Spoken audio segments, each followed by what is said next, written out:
Bonjour, aujourd'hui la pompe à huile. Ici le carter de pompe à huile, la pompe à huile est derrière. Les trois vis à défaire, c'est des BTR. Bon, évidemment je ne pourrais pas tout faire complètement parce que, comme vous le voyez, je n'ai plus l'autolube en route. Voici une vue d'un montage d'origine autolube en fonction.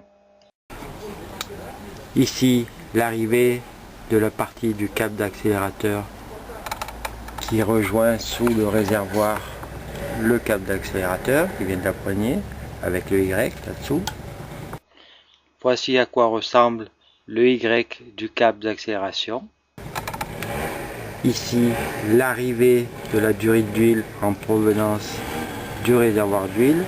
Et ici, avec le capuchon rouge, la durite qui renvoie l'huile directement à la pipe d'admission. Ici, comme vous le voyez, je l'ai bouchée. Il faut la boucher, sinon ça fait une prise d'air dans le carbu directement à l'admission. C'est très dangereux pour votre moteur, risque de serrage. Côté réservoir d'huile, ici, le branchement de la durite qui part donc du bas du réservoir jusqu'à l'arrivée d'huile sur la pompe. Moi, vous le voyez, c'est coupé, donc c'est plus utilisé. Ici, le bouchon de réservoir d'huile. Ici, c'est une fenêtre pour vérifier le niveau d'huile. Quand vous voyez le niveau d'huile, c'est qu'il faut remplir le réservoir. Et ici, à peu près où il y a mon doigt, normalement, une durite de mise à l'air du réservoir d'huile. Il va donc dans le vide. En général, on la met en dessous aussi.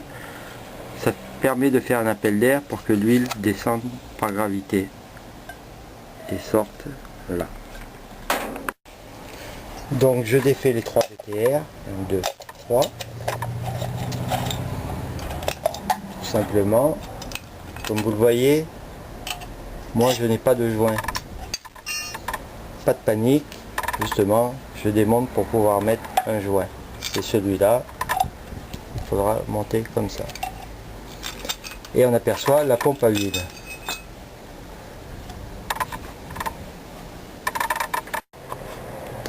Voilà donc la pompe à huile. Ici la petite durite avec dessous une bille et un ressort, c'est un clapet anti-retour pour éviter que l'huile ne retombe à l'arrêt dans la pompe. C'est donc la durite qui alimente le carbu là. Ici l'arrivée d'huile générale directement du réservoir d'huile. Ici la molette où vient s'accrocher le câble qui vient de la poignée d'accélération. On voit ici le sens d'enroulement du câble. Ici la vis de purge.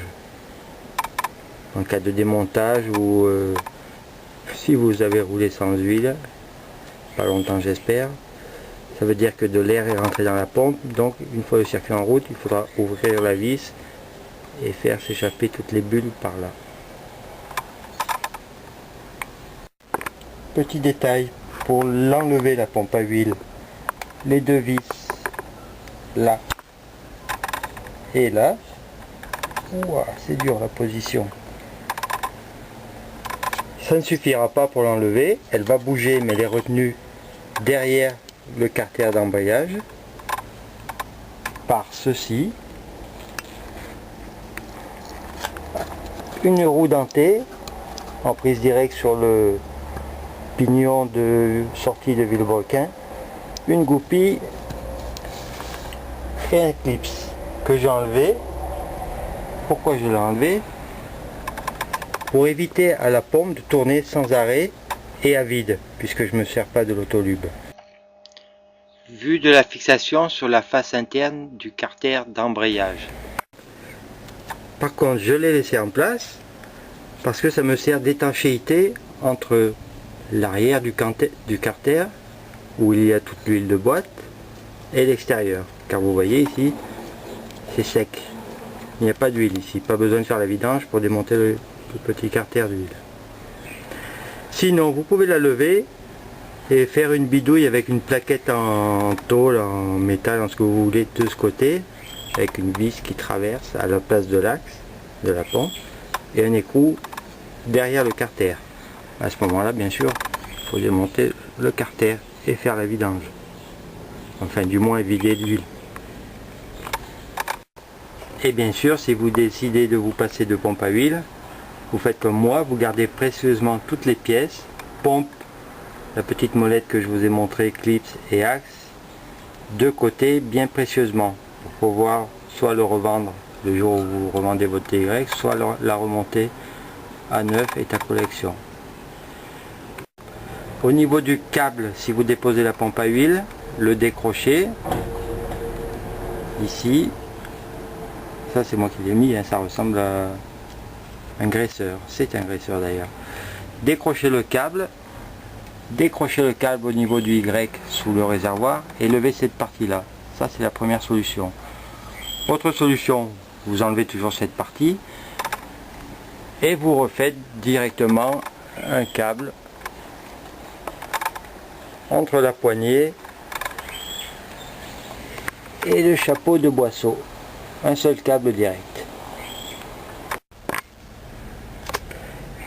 Il y a un piston à l'intérieur de la pompe à huile et tous les réglages se font à partir du point mort bas du piston, c'est-à-dire que ça c'est au maximum rentré. Et moi je peux pas le faire puisque de toute façon j'ai plus l'entraînement là derrière. Il faut savoir qu'avant 77, à l'arrière de la pompe à huile, les pompes avaient une molette là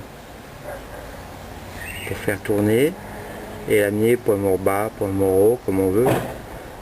Et on pouvait s'en servir aussi pour purger le circuit. Vis de purge là, je vous rappelle. Et depuis qu'il n'y a plus cette molette, pour faire tourner la pompe à huile, il faut se servir du kick. Vous faites tourner doucement et à mesure vous surveillez. Voilà, sans démarrer, hein, bien sûr, juste comme ça, vous cherchez le point mort bas du piston. Bon, moi ça marche plus, comme je vous l'ai dit, j'ai plus la couronne derrière. La pompe avec molette d'avant 1977. Sinon, un point à vérifier pour ceux qui se servent encore de l'autolube, c'est que cette couronne où s'attache le câble coulisse bien sur son axe, le gros axe là, et au besoin mettre une petite goutte d'huile. Moi ça sert plus, mais je vais mettre quand même ma petite goutte d'huile. Voilà, une grosse goutte, pas grave. Pourquoi? Parce que si l'axe est grippé, que la couronne là ne coulisse plus, là, en accélération pas de souci, le câble va être tendu, et lors de la décélération, le câble risque de sortir de la gorge. Vous voyez la gorge là? Le câble sort de la gorge et à la prochaine accélération, plus d'action de la pompe à huile. Donc vous roulez à sec. Sinon, pour le réglage de base, donc mettre le piston de la pompe au point mort bas, c'est-à-dire le plus rentré possible. Et là, entre la couronne du câble d'accélérateur et cette rondelle, vous devez avoir entre 0,20 et 0,25 mm. Ça c'est une 0,20. Bon, mais c'est une 0,20, je vous le dis. Par contre, je peux même pas le faire parce que ça, à mon avis, c'est pas bien d'origine. Remarquez, je l'ai acheté comme ça moi. Vous voyez cette rondelle tout en travers. Bon, bref, ici entre 0,20 et 0,25. Par contre, avec l'huile actuelle, qui est bien meilleure que l'huile qui existait il y a 30 ans, il vaut mieux régler un peu moins. L'huile est bien meilleure et ça évitera d'enfumer toute la colline. Le 0,20, 0,25, c'est poignée des gaz fermée, c'est-à-dire sans rien toucher. C'est joli ma pompe à huile. Je suis sûr qu'elle fonctionne. Un jour il faudrait que je remonte tout ça, là. Ça me plairait. En gros, l'avantage de la pompe à huile, c'est que à 1000 tours, vous avez peut-être un seul % de mélange, Mais à fond, ou à 5000 tours ou 4000 tours, vous avez peut-être 4% de mélange. Donc le mélange est toujours idéal par rapport au tour minute moteur. Alors que ceux qui comme moi n'ont plus la pompe à huile, enfin ils ont la pompe mais plus l'autolube, le 2% ou le 1,5% qu'on met dans le réservoir, et ben il est constamment de 1000 à 6000 tours, c'est le même. Autre avantage, vous vous arrêtez à la pompe, vous mettez du samplon 95 et ça marche nickel. Juste prévoir dans le sac à dos une réserve d'huile pour le réservoir. Et dernier appel, le point à vérifier. Vous avez vu, avec lui ça va beaucoup mieux. Que la moulette coulisse correctement sur son axe. Vous l'entendez, on ressort, ça revient tout seul. À vérifier de temps en temps pour ceux qui se servent de l'autolube. Voilà, j'ai mis mon joint bien graissé sur les deux faces et refermé le petit carter. Autre point important, le bouchon du réservoir d'huile étant sous la selle, vous pensez bien qu'on ne va pas démonter la selle à chaque fois.